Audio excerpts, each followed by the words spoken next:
ये unwinding of interest क्या होता है? ये अनवाइंडिंग ऑफ इंटरेस्ट क्या होता है? ये प्रेजेंट वैल्यू कैसे निकालते हैं?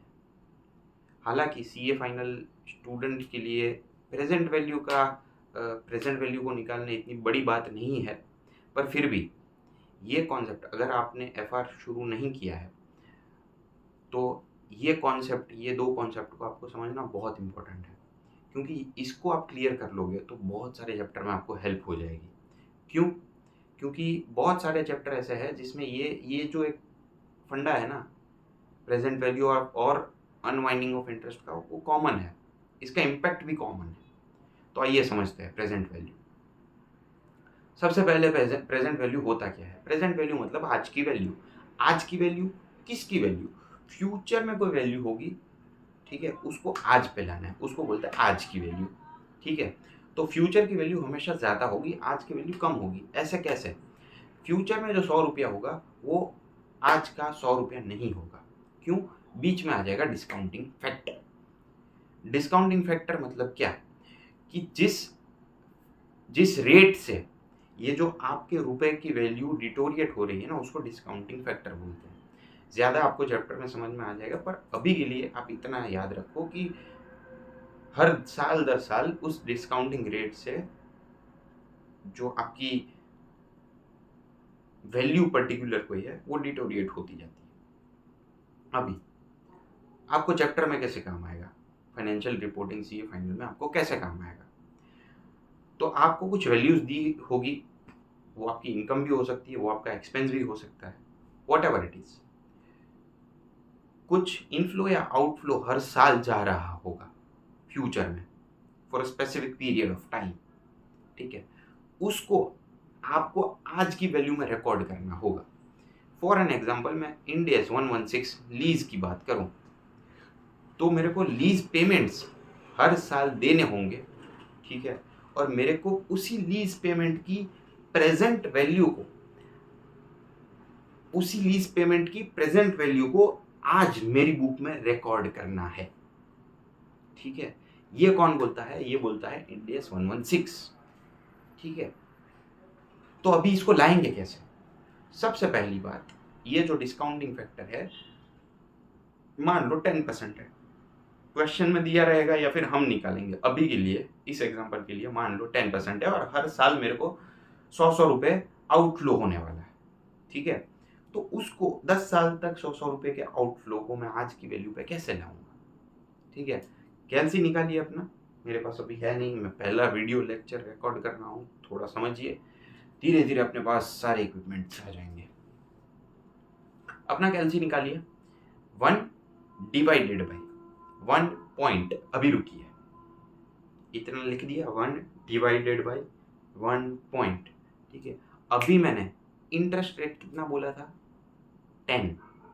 तो जो 1 पॉइंट के बाद आप 10 लिखिए या फिर 1, जो भी।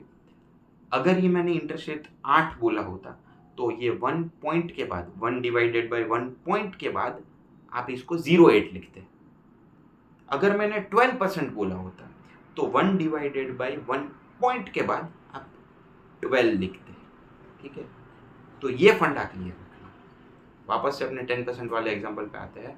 कैलसी में चाहिए 1 डिवाइडेड बाई 1.1, ठीक है, इक्वल टू कीजिए 0.909090 समथिंग आ गया, मल्टीप्लाइड बाई 100 कीजिए।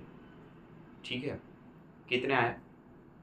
90 पॉइंट समथिंग समथिंग। तो ये जो है ना, वो क्या दर्शाता है पता है? एक साल बाद जो मुझे 100 रुपए का आउटफ्लो या फिर इनफ्लो होने वाला था, उसकी आज के टर्म्स में वैल्यू सिर्फ 90 रुपया है। समझ में आई बात? ठीक है, तो ये तो हो गई एक साल के वाली बात। अगर मेरे को 10 साल तक सेम 100 रुपए है तो इसका एक शॉर्टकट है, प्रेजेंट वैल्यू एन्युइटी फैक्टर। ठीक है, तो आप कुछ मत कीजिए, 1 डिवाइडेड बाई 1.1, ठीक है, इक्वल टू 9 बार दबाइए और फिर ग्रांड टोटल दबा दीजिए। जो आ जाएगा इसको आप बोलते हैं present value annuity factor. Multiplied by आप 100 रुपये कर दीजिए। ठीक है, क्योंकि हर साल आप 100 रुपये, जो आएगा वो आपकी हर साल होने वाले पेमेंट की आज के टर्म्स में वैल्यू दिखाएगा। ठीक है, तो ये था अपना शॉर्टकट। तो दो चीजें, एक चीज आपको क्लियर हो गई कि प्रेजेंट वैल्यू निकालते कैसे हैं और प्रेजेंट वैल्यू का मीनिंग क्या होता है। अभी आएगा अनवाइंडिंग ऑफ इंटरेस्ट। तो आप जो मैंने एग्जांपल दिया उसी पे स्टिक रहिए। अनवाइंडिंग ऑफ इंटरेस्ट क्या होता है? आज मैंने मान लो कि 100 रुपये पेमेंट नहीं था 100 साल के लिए, नेक्स्ट ईयर ही मेरे को 100 रुपये एक इनफ्लो या आउटफ्लो होने वाला है। इसको मैंने आज के टर्म्स में लाया, 90.90 रुपये हो गए। ठीक है, अभी इसको जब साल एंड होगा ना, साल का अंत आएगा ना, तब मेरे को इंटरेस्ट का अनवाइंडिंग करना पड़ेगा। तो जो 100 रुपये में से मैं 90 पे लाया था, उसको वापस मेरे को 100 पे ले जाना पड़ेगा। कैसे ले जाऊंगा मैं? कुछ नहीं, आप तो बस 90 पॉइंट जो भी है 9090 इंटू 10% कीजिए। ठीक है, प्लस 90 रुपये लगा दीजिए, प्लस या तो फिर डायरेक्टली 90.90 प्लस 10% लगा दीजिए, आपका 100 रुपये आ जाएगा। तो ये जो मैंने किया, ठीक है, मेरे पास जो प्रेजेंट वैल्यू में से जब मैं साल के अंत में उसको इंटरेस्ट प्लस करके 100 रुपये पे ले गए, इसको बोलते हैं अनवाइंडिंग ऑफ इंटरेस्ट। अभी कुछ नहीं था ना अनवाइंडिंग इंटरेस्ट में। मजे की बात क्या है कि आपके पूरे एफआर में ये जो 90 से 100 पे गया, अनवाइंडिंग ऑफ इंटरेस्ट किया ना मैंने, ये जो बीच का 10 रुपये है ना, पूरे एफआर में किसी भी चैप्टर में ये 10 रुपये की सिर्फ एक ही इम्पैक्ट है। ठीक है, आपको कहीं पे भी ऐसा दिख जाए, ठीक है, एक ही जगह जाएगा, प्रॉफिट एंड लॉस अकाउंट में एज अ फाइनेंस कॉस्ट। ठीक है, क्यों? क्योंकि हालांकि आपको ये चीज़ ज़्यादा चैप्टर में हम जाएंगे तब आपको समझ में आएगी, पर आप कोई भी चैप्टर उठा के देख लीजिए, ये जो कंप्रेस वैल्यू पे मैं ला रहा हूँ ना, प्रेजेंट वैल्यू, आज की वैल्यू पे, यही मेरी एक्चुअल बिजनेस सब्सटेंस की वैल्यू है। चाहे वो मेरी लीज्ड एसेट की वैल्यू हो, चाहे वो मेरी लायबिलिटी की वैल्यू हो, चाहे वो मेरी एसेट की वैल्यू हो। ठीक है, उसके बाद जो मैं अनवाइंडिंग करके जो लेके जाऊंगा ना, वो तो बस इसीलिए लेकर जा रहा हूं क्योंकि मुझे इन्फ्लेशन का इम्पैक्ट देना है उस पर, वो जो इंटरेस्ट रेट है ना उसका इम्पैक्ट देना है। तो बेसिकली जो मैं फ्यूचर में 100 रुपये दे रहा हूँ ना, हकीकत में तो मेरे को आज ही वो 1000 के 900 रुपये दे देने चाहिए थे। ठीक है, सॉरी, हाँ, 1000 के 900 रुपये दे देने चाहिए थे, लेकिन मैं क्योंकि 100 करके 1000 दे रहा हूँ, तो ये जो बीच का 100 रुपये डिफरेंस है, वो मैंने ऐसा माना कि मैं लोन लिया है या फिर दिया है, वॉट एवर इन फ्लो, वो लोन एक फाइनेंस कॉस्ट का इम्पैक्ट है।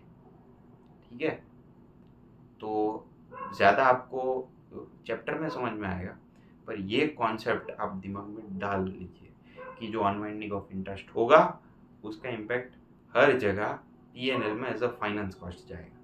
ठीक है, अगले वीडियो में मिलते हैं। धन्यवाद।